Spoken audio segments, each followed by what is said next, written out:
Bu davlat bir necha yillardan beri eng baxtli davlatlar ro'yxatida birinchi o'rinda turadi. Nokianing asl vatani aynan shu yer hisoblanadi. Mahalliy aholi bu yerdagi Laplandiya nomli joyda haqiqiy Santa Claus yashashiga ishonishadi. Va bu Finlandiya. Va agarda siz ushbu ajoyib davlatga sayohat qilish va u yerda ta'lim olishni istasangiz, ushbu universitet aynan siz uchun. Finlandiya tomonidan O'zbekistonda olib boriladigan ko'plab dasturlar aynan Nordic universiteti tomonidan uyushtiriladi. Bu universitetga aynan shu work and travel uchun topshirganman. Endi har yili talabalar buni kutishadi. Bu yerdagi kontrakt narxi unchalik ham qimmat emas. Haftaning har bir kunida nimadir tadbir bo'ladi. Lekin menga eng yoqqani Bu yil biz Amerika Qo'shma Shtatlarining ikkita universiteti bilan qo'shma dasturlarni tashkil qildik. Keldim bu yerda bo'lajak olim tanlovida g'olib bo'ldim. 50 ta davlatdan borganlarning ichida birinchi o'rinda turishdi. kim bo'lsa ham zo'r chizishgan ekan. Chet el o'quv dasturi asosida ta'lim olish va albatta work and travel qilish imkoniyatini beradi.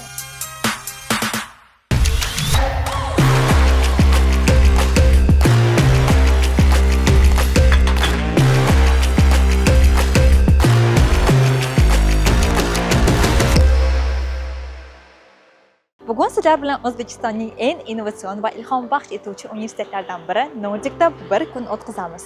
Nima sababdan minglab talabalar hozirgi paytda aynan ushbu universitetni tanlab kelishmoqda va qanday qilib Nordic universiteti O'zbekiston va Yevropa o'rtasidagi ko'prik bo'lib kelmoqda? Ushbu savollarning barchasiga javobni videoda bilib olasiz. Sizlar bilan bugun esa Maftunaxon Pro Univer va biz boshladik.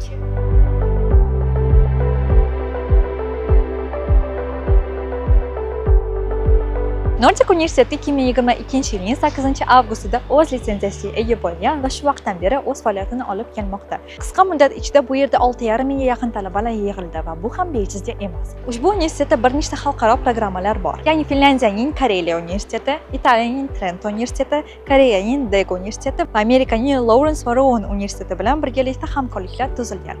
Va bu yerda o'qiydigan talabalarda 2+2 va 3+1 programmalar asosida o'qish imkoniyati mavjud. Lekin bu yerdagi sirtqi ta'lim shakli ko'proq oddiy kechki ta'lim shakliga o'xshaydi. Ya'ni siz yiliga 2 marotaba emas, balki butun o'qish yili davomida soat kechki 6 dan 9 gacha gibrid formatda o'qishingiz kerak bo'ladi. Bu ham sirtqi ta'lim sifati ekanligidan yana bir dalolat. Nordic universitetining hozirgi paytda Toshkentda ikkita kampusi mavjud. Biri Sirkni ro'parasida, ikkinchisi Navza metrosining oldida. Yangi o'quv yilidan 3-kampus ham ochilishi rejalashtirilmoqda va ushbu kampusda Rowan universiteti bilan birgalikda programmada o'qiydigan talabalar o'qiydi.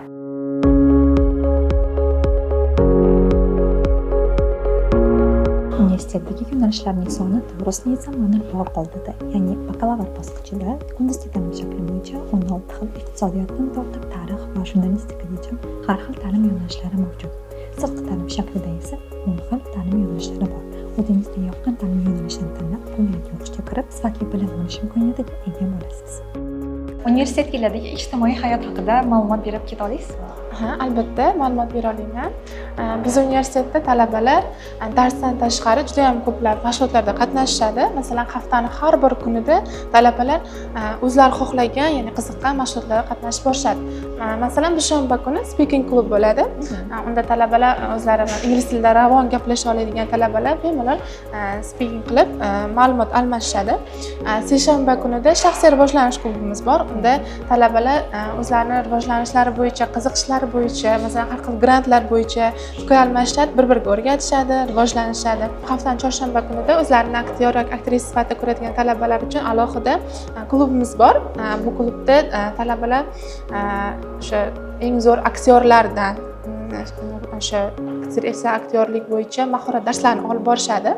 Yaqinda universitetimiz talabalari tomonidan spektakl qo'yishdi, ya'ni tikan tikanlar deb nomlangan spektakl qo'yishdi. Undan oldingisi qadam deb nomlangan spektakl edi. Juda ham zo'r chiqdi. Talabalar juda ham xursand bo'lishdi, rahbariyat juda ham xursand bo'lishdi. O'zimiz ham kutmagandik bunaqa bo'lishini. Talabalar o'zimning kursdoshlarim ham qatnashdida, juda ham zo'r. Xursand bo'ldim. Va adashmasam, yana klublardan tashqari sizlarda universitetlar tomonidan har xil olimpiadalar ham olib boriladi. Shunaqa. Bizning universitetimiz xalqaro, ya'ni Tasimo olimpiadasiga hamkorlik qiladi. Bu ikkinchi yil, o'tgan yil ham birinchi xalqaro olimpiada bo'lganda, unda O'zbekiston nafaqat O'rta Osiyo davlatlaridan kelib qatnashgandi. biz mezbon bo'lganmiz. Xalqaro Nordik universiteti mezbon edi. Xudo xolasa bu yil ham may oyida xuddi shunaqa Tassim olimpiadasiga mezbon bo'lamiz. Endi har yili talabalar buni kutishadi. Chunki faqat Tassim emas, balki boshqa konferensiya, tanlovlar ham biz universitetda bo'lib o'tadi. Mezbon sifatida olib boramiz. Biz universitetda talabalar hech qachon zerikishmaydi, chunki haftaning har bir kunida nimadir tadbir bo'ladi. Masalan, yaqinda Fin delegatsiyasi kelishdi. Ular O'zbekistonni madaniyatini, ya'ni milliy qadriyatlarimizni namoyish qilish uchun ular uchun alohida Navro'z bayramini uyushtirib berdik. Undan oldingisida Fin studentlari kelishgandi. Ular uchun ham alohida, bu yaqinda kelgan esa parlament a'zolari kelishgandi. Bundan tashqari universitetimizda sport musobaqalari bo'ladi. Har xil stol tennisi bo'yicha yoki futbol bo'yicha rektor musobaqalari, rektor kubogi tashkil etiladi. Albatta hammamiz qiziqamiz, ishtirok etamiz. Demak, talabalar darsdan tashqari hech ham zerikmas ekan sizlarda, chunki har kuni sizlarda qanaqadir tadbirlar, klublar bor ekan va bu ham o'ylaymanki, talabalar aynan shu universitetni tanlash uchun yana bir sabab bo'lishi mumkin. Madina, mana siz Work and Travel yutib, Finlyandiyaga borib kelgansiz. O'zingizni taassurotlaringiz haqida gapirib bering. Qanaqa bo'lgan, qanaqa yutib ketdingiz? Taassurotlarim haqida aytsam, juda ham zo'r, kutganimdan ham a'lo bo'lgan, to'g'risi. Birinchi bu universitetga aynan shu Work and Travel uchun topshirganman. Ya'ni o'zim bilganman, aynan shunga qatnashaman, boraman, hamma narsani xayolimda, miyamda vizualizatsiya qilganman. Bilasizmi, bekorga aytishmaydi-da, Alloh sizga erisha olmaydigan narsalaringizni xayol qilmas ekan. Boshida qo'rquv ham bo'lgan, chunki shuncha butun universitet orasidan sizni tanlab olishlari kerak, ularning talablariga mos kelish kerak, har xil bosqichlardan o'tish kerak, ya'ni bizda boshqa bosqichlar bo'lgan. Qanaqa bosqichlar bo'lgan? Birinchi insho yozganmiz, o'zingiz haqingizda, maqsadlaringiz haqida va nima uchun Finlyandiyaga borishingiz haqida, o'zingizni orzularingiz, maqsadlaringiz haqida yozish bo'lgan. Yozdim, topshirdim. Ko'nglimdagidek chiqdi. Keyin suhbatga taklif qilishdi. Suhbatda barcha shart-sharoitlar haqida gapirib berishdi. Bu yoqqa borib qanday natijalarga erishishimizni aytishdi. Masalan, Schengen vizasini olish oson emas-da. Hamma ham universitet buni talabalariga bera olmaydi-da. Masalan, meni universitetga topshirishdan oldin ko'p variantlarim bo'lgan, boshqa alternativ universitetlar, lekin aynan shuni tanladim. Finlyandiyaga Work and Travelga borganman. Umumiy daromadim 3900 yevro, bu $4,500 to'g'ri keladi. Bu yaxshi natija deb o'ylayman. Ya'ni birinchi o'zingiz bilmagan joyga borib, ishlab ko'rib, zo'r natija deb hisoblayman. Siz eng esingizda yorqin qolib ketgan voqea o'sha Work and Travelda nima bo'lgan? Bunaqa voqealar ko'p bo'lgan, lekin eng esimda qolarlisi va butun umrim davomida esimdan chiqmaydigan narsa bu shimol yog'dusini ko'rganim. Ya'ni xonada o'tiribmiz, chaqirishyapti, chiqinglar bu yoqqa, shimol yog'dusi bo'lyapti deyishdi-da. Men oldin hayolimga keltirmadim, u yoqqa borib shuni ko'raman deb. Umuman hayolimda yo'q edi. Shokda chiqibmiz, qaraysiz, osmonga qarasak. Bu narsani tushuntirib bera olmayman. Buni odam o'zi his qilib ko'rish kerak-da. Ya'ni bu narsa bir marta bo'lmagan. Har kecha shimol yog'dusi bo'lardi. Har kecha erinmay shuni tomosha qilib o'tirardik. Ozgina vaqtga bo'ladi, lekin u bergan taassurot butun umr hayolingizda, esingizda qolib ketadi ekan. Dunyoning mo'jizasini ko'rib kelgan ekansiz. Sizni fikringiz bo'yicha mana shu 3 oylik Work and Travel sizni qanaqasiga o'zgartirdi? Qanaqa o'zgarishlarni o'zingizda his qildingiz? Xo'p, mustaqil bo'lishga o'rgandim. Birinchidan disiplinam yana ham mustahkamlandi. Har kuni bir vaqtda ishga borish, ya'ni o'zingizda bunga kuch topa olish juda ham qiyin, lekin buni epladim deb hisoblayman. Nordik universiteti aynan shu eshiklarni menga ochib berdi. Moliyaviy mustaqil bo'ldim. Ingliz tili darajam oshdi va shunga qaramay yangi til, ya'ni fin tilini ham mustaqil tarzda o'rganib keldim. Yerdagi odamlar bilan suhbat qurib, hayoti haqida gaplashib, yana aynan fin hayotini o'rgandim va menga bu juda ham yoqdi. Va universitetimga bu uchun kattakon rahmat. Nordik universiteti Shimoliy Yevropa mamlakatlari, xususan Finlyandiya ta'lim modeli asosida ish yurituvchi Markaziy Osiyodagi yagona xalqaro xususiy universitet hisoblanadi. O'zi umuman qilib aytadigan bo'lsak, Finlyandiya tomonidan O'zbekistonda olib boriladigan ko'plab dasturlar aynan Nordik universiteti tomonidan uyushtiriladi. Вы знаете, за последние годы мы по школьному образованию много сделали по модели Финляндии. Университет Нордик открыли, 7,5 тысяч студентов учатся. Так что наши школьники о Финляндии больше знают, чем наши взрослые. Rozali, dars jarayoni qanaqa bo'lib o'tishi haqida ma'lumot berib ketsangiz.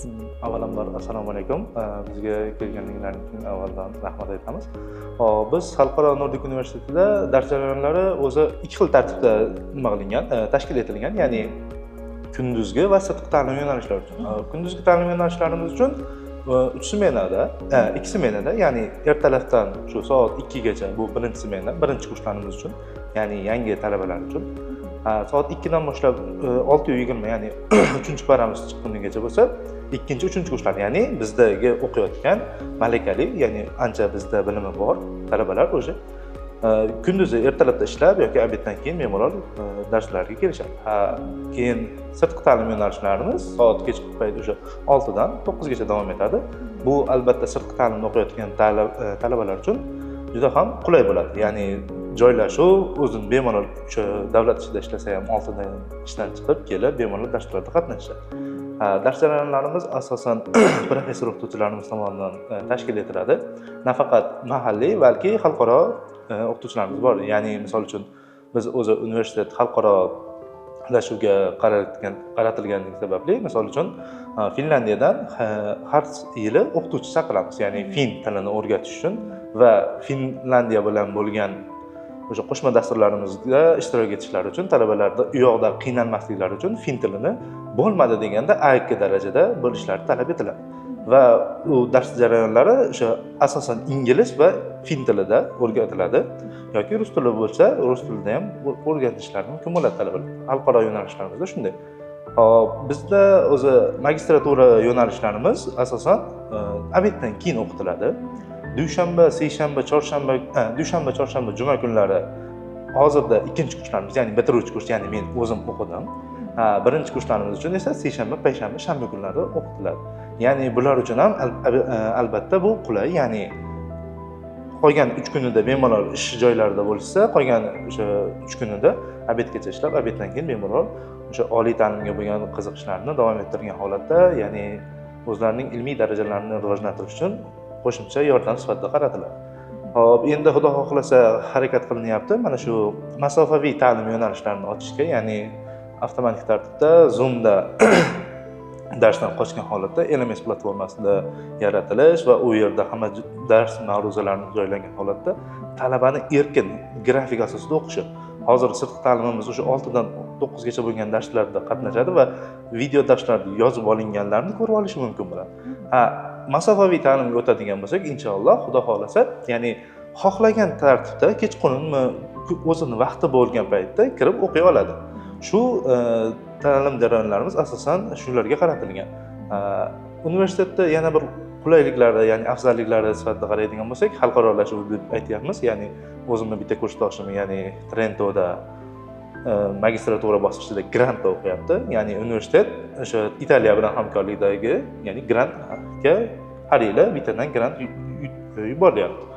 Hop, Finlandiyada yana nimamiz bor, ya'ni o'sha hamkorlik Koreya universitetlari, AQShning Rowan universiteti bilan qo'shma hamkorlikdagi hozir xudo xohlasa yangi keyingi o'quv yilidan matematikaga asoslangan yo'nalishlar joriy etiladi. Data science yo'nalishlari, computer engineering yo'nalishlari asosan mana shu Rowan universiteti bilan ekstensiyalarga qaratilgan bo'ladi. Hop, dars jarayonlari boshqa universitetlarga qaraganda erkinlik, ya'ni misol uchun talaba erkin fikrini bildira oladi, ya'ni ma'ruzachi, ya'ni lektor, o'qituvchi faqatgina ma'ruzani o'qiyotgan paytda, savol tug'ilgan paytda, misol uchun ko'proq davlat universitetlari, ya'ni o'sha yosh katta o'qituvchilarimiz men gapiraman, sen eshitasan degan tizimda olib borishadi. Lekin bizda Xudoga shukr, talabalar erkin fikrlashi va erkin savol berishi va erkin ta'limga asoslangan. Darslar, lekin dars jarayonlarida shu darsga o'z vaqtida kelish bu har doimgidek majburiy, lekin darsdagi qatnashuv erkin hisoblanadi. Talabani qiziqishi shu savol bormi, mavzuga aloqadormi, bemalol so'rasa mumkin bo'ladi.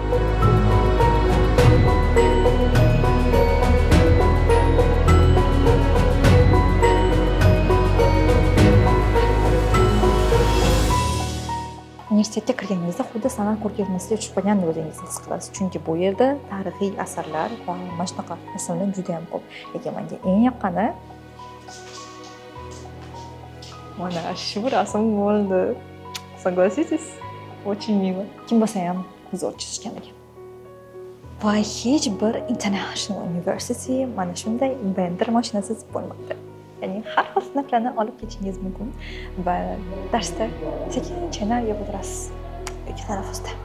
Kontrakt narxlariga to'xtaladigan bo'lsak, boshqa xususiy universitetlar bilan solishtirgan holda bu yerdagi kontrakt narxi unchalik ham qimmat emas. Eng arzon kontrakt narxi sirtqi ta'lim shakli bo'yicha boshlang'ich ta'lim va maktabgacha ta'lim yo'nalishlarida 11 million so'm. Eng qimmat kontrakt narxi esa Finlyandiya bilan birgalikda ochilgan ta'lim dasturi bo'yicha sanoat menejmenti, biznes boshqarish va kompyuter injeneriyasi yo'nalishlarida 22 million so'm. Universitetning ochilishiga bir qator sabablar bor. Birinchisini aytadigan bo'lsak, O'zbekiston 2016-yildan beri ochiqlik siyosatini amalga oshirayotdi. Endi albatta mamlakatimiz rahbari, hukumat tomonidan shunda Shimoliy Yevropani modelini O'zbekistonga olib kelish masalasi qo'yilgan.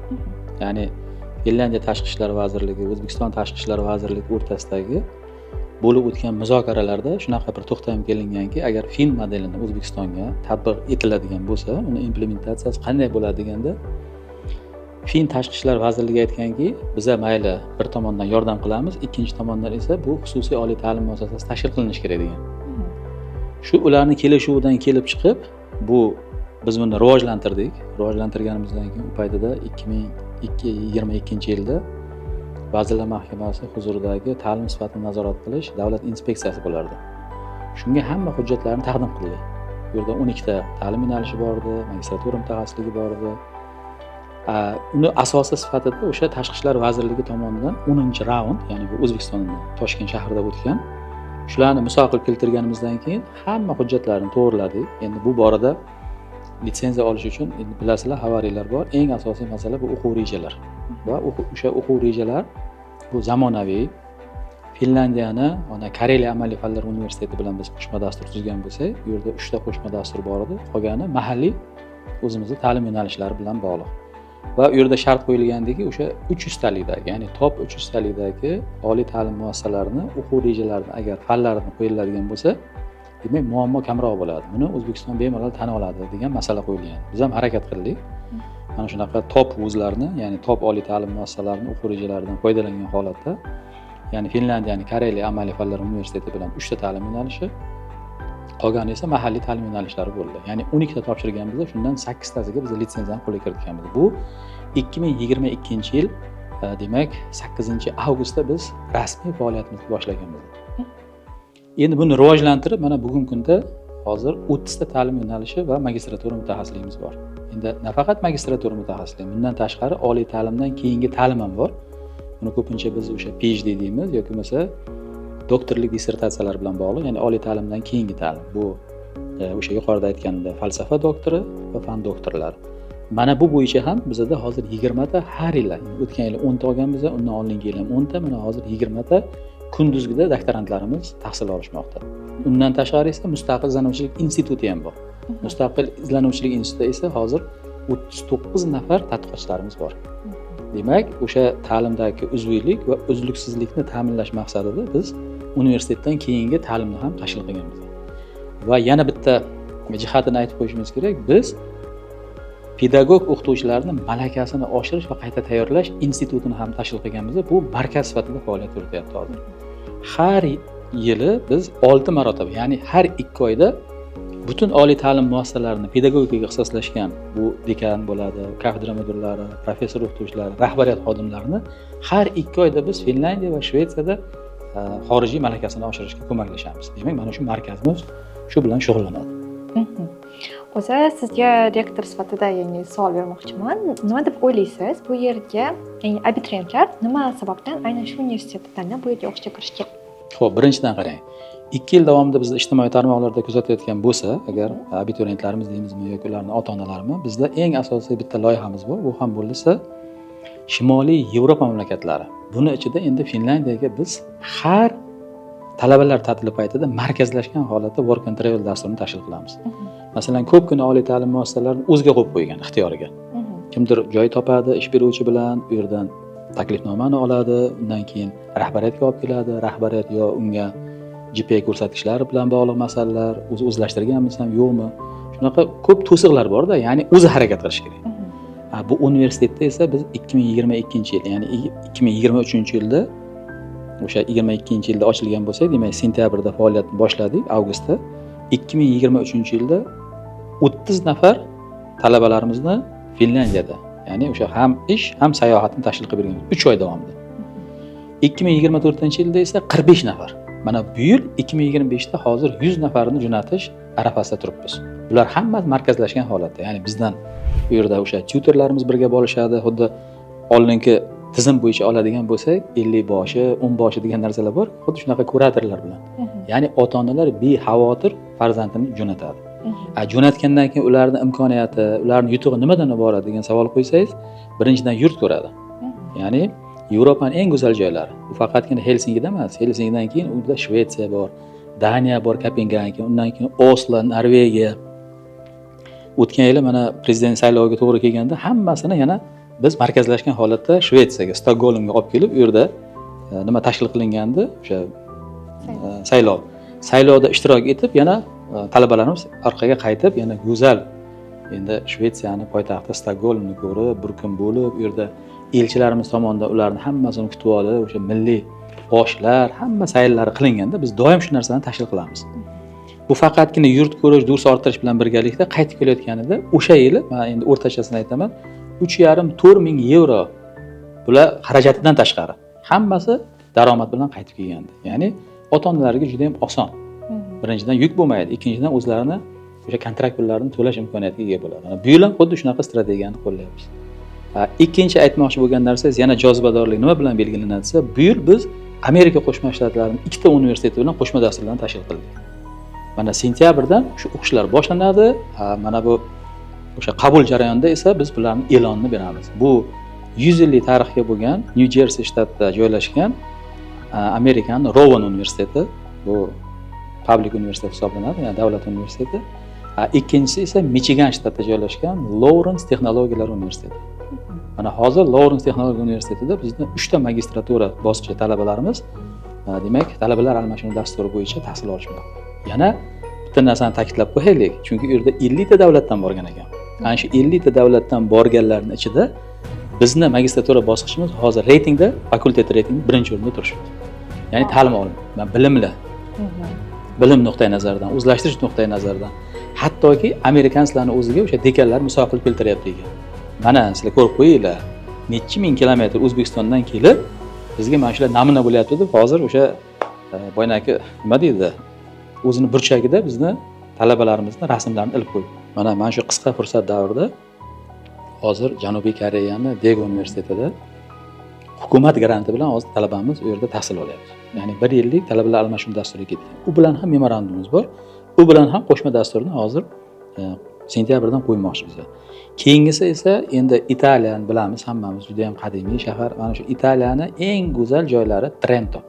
Trento shahrida ham Trento universiteti bor. O'sha Trento universitetida ham bitta bakalavriat bosqichi, bitta magistratura bosqichi talabamiz hozir 1 yil davomida o'qishini davom ettiryapti. Bundan tashqari esa biz hozir mana Polshani Erasmus Plus dasturi bo'yicha hozir yutganlarimiz bor. Mana bu yil 2 nafar o'qituvchimizni u yoqqa jo'natadigan bo'lsak, lekin oldinroq hozir 1 nafar talabamiz o'zi borib o'qishini davom ettiryapti, boshlab yubordi. Shuning uchun Malayziya bilan xuddi shunaqa imkoniyat hozir. Yaqinda bilasizlar, xabarlar bor.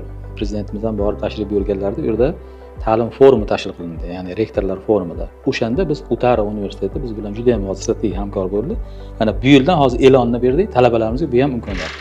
Ya'ni talabalar almashinuv dasturi bo'yicha o'sha nimada ko'pgina imkoniyat. Malayziyada tahsil olish. Bu faqatgina talabalar almashinuvi haqida gapiryapmiz. Lekin ertaga biz qo'shma dasturlar haqida ham bu narsani aytishimiz mumkin bo'ladi. Shuning uchun talabalar ularning ota-onalariga aytadigan gapimiz shundan iborat. Ya'ni universitetlar tanlanayotganda albatta mana shu jihatlarga qarash kerak. Ya'ni bizga eng asosiy ustuvor maqsad sifatida sifat qo'yilgan. Biz songa emas, sifatga ishlaymiz. Mana hozir sirtqi talabalardan so'rasanglar ham bo'ladi, kunduzgi talabalarimizdan so'rasanglar bo'ladi. Ular hammasi aytadi. Faqatgina bitta masala bor. Masalan, sirtqilarimiz nega bizni universitetda tanladi degan masala. Chunki biz ularga har kuni 6 dan 9 gacha ular ham ishlaydi. Ishdan keyin esa bizni o'qishimizda ishtirok etadi. Ya'ni Zoom dasturi orqali bir kunda 100 ta dars birdaniga bizda onlayn qo'yiladi. Chunki hamma aytadi, 2 oy, masalan, yiliga 2 marta kelib bilim olib bo'lmaydi-da. Demak, u muntazam yil davomida bilimni olib borish kerak. Shu bilimni olganlarni biz faqat yiliga 2 marta kelib ularni yakuniy nazorat orqali 1 hafta, 2 hafta ularni bilimlarini sinab olamiz. Shuning uchun men o'ylaymanki, bularga juda ham qulay bo'lgan. Bu birinchisi, ikkinchisi esa hammasi ishli. Ertaga bitirgandan keyin universitet oldida ham juda ham katta bir muammo bo'ladi. Ya'ni bitirgan talabalarni necha foiz ish bilan ta'minlandi? Ish bilan ta'minlandi deganda ham o'zini mutaxassisligi bilan ta'minlandimi yoki yo'qmi degan shunaqa mezonlar bor. Men o'ylaymanki, hozir hammasi ish bilan ta'minlanadigan bo'lsa, erta bitirganda ham biz bemalol buni hisobotlarga berishimiz ham mumkin. Mana bu yil bizada eng birinchi qaldiroqlarimiz chiqdi. U ham bo'lsa magistratura bosqichi. Chunki magistratura 2 yillik, mana 2022-yilda tashkil topgan bo'lsa, mana 3-yil ketyapti bu yil qabulimiz. Magistratura bosqichi talabalarimiz o'zi hozir uchirma bo'lib turibdi. Bularni 67 nafardan 63 tasi himoya qildi. Demak, 4 tasi bizda doim aytamiz, qabul rejasi bor, lekin bitiruv rejasi yo'q. Bemalol qolib ketaveradi, muammo yo'q. Uchun sifatga e'tibor beramiz.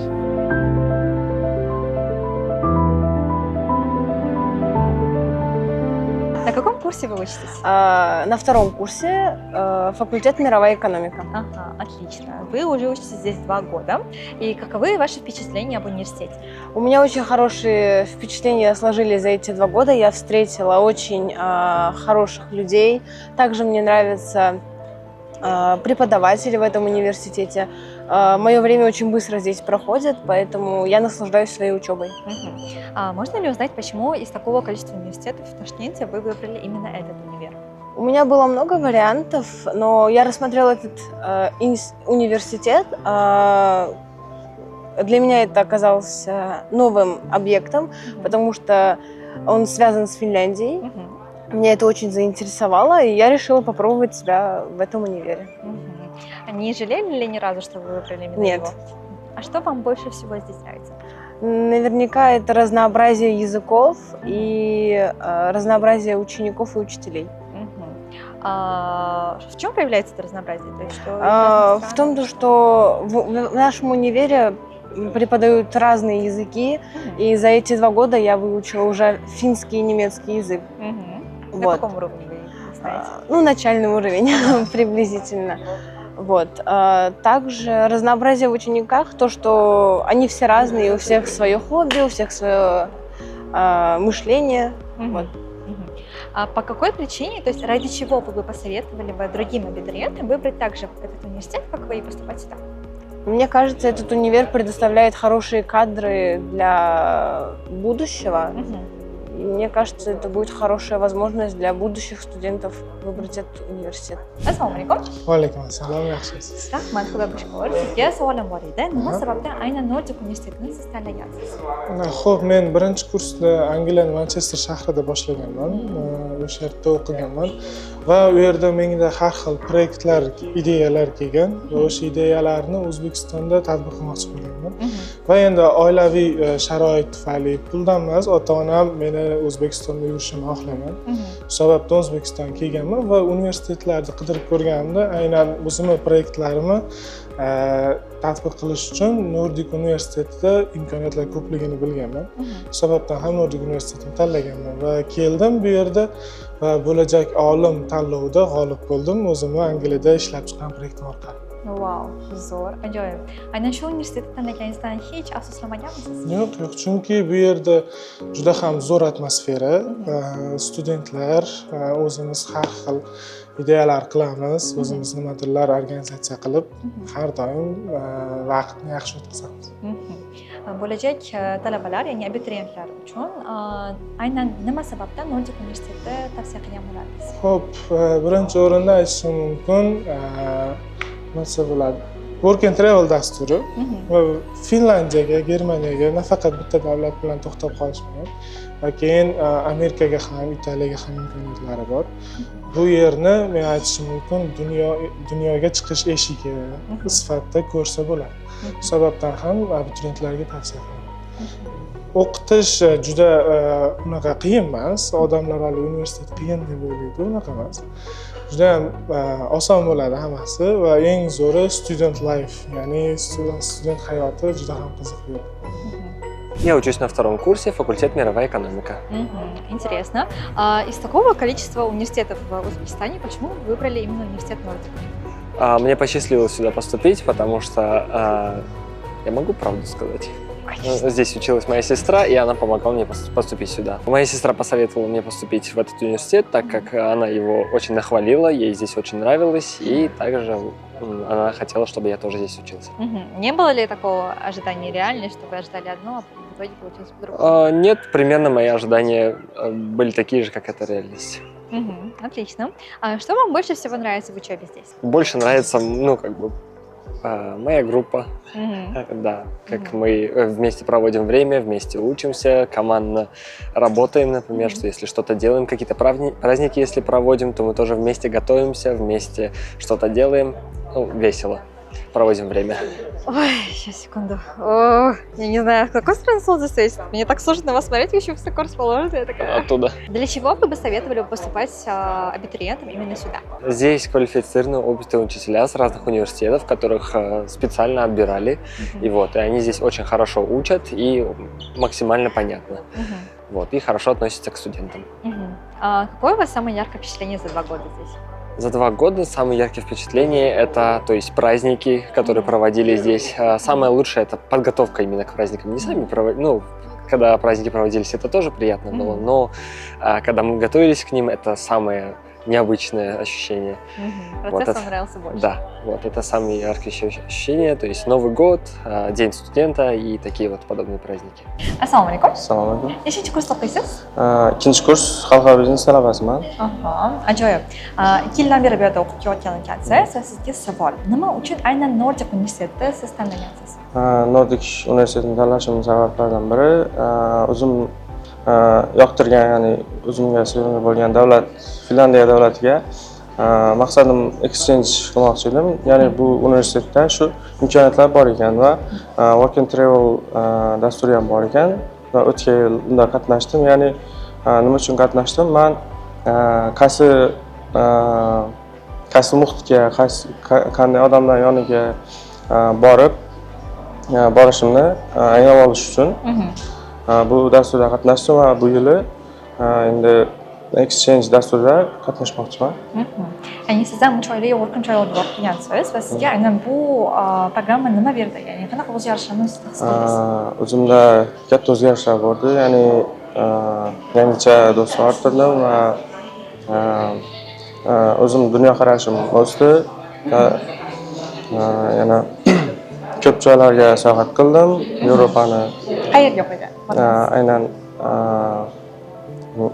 Estoniyaga bordim. Estoniya Tallin shahriga va Finlandiyaning o'zining shaharlarini aylanib keldim. Ya'ni Nordic universitetining talabalari Finlandiyani aylanishi mumkin, Estoniyaga ham borib kelishligi mumkin. Ajoyib zo'r. Nima sababdan boshqa, masalan, abituriyentlarga bu universitetni tavsiya qilgan bo'lardingiz? Chunki ko'plab imkoniyatlar, ya'ni har xil davlatlarga chiqish imkoniyatlari mavjud.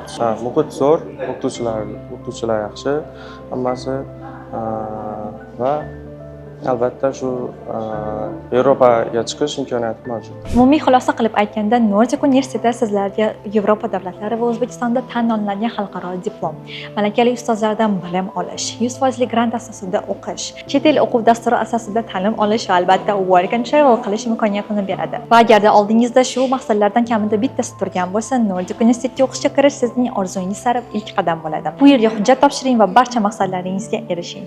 Agarda video sizga yoqqan bo'lsa, like tugmasini bosishni unutmang. Sizlar bilan esa bugun Maftunaxon bo'ldi. Pro Univers yangi sonlarda ko'rishguncha, xayr!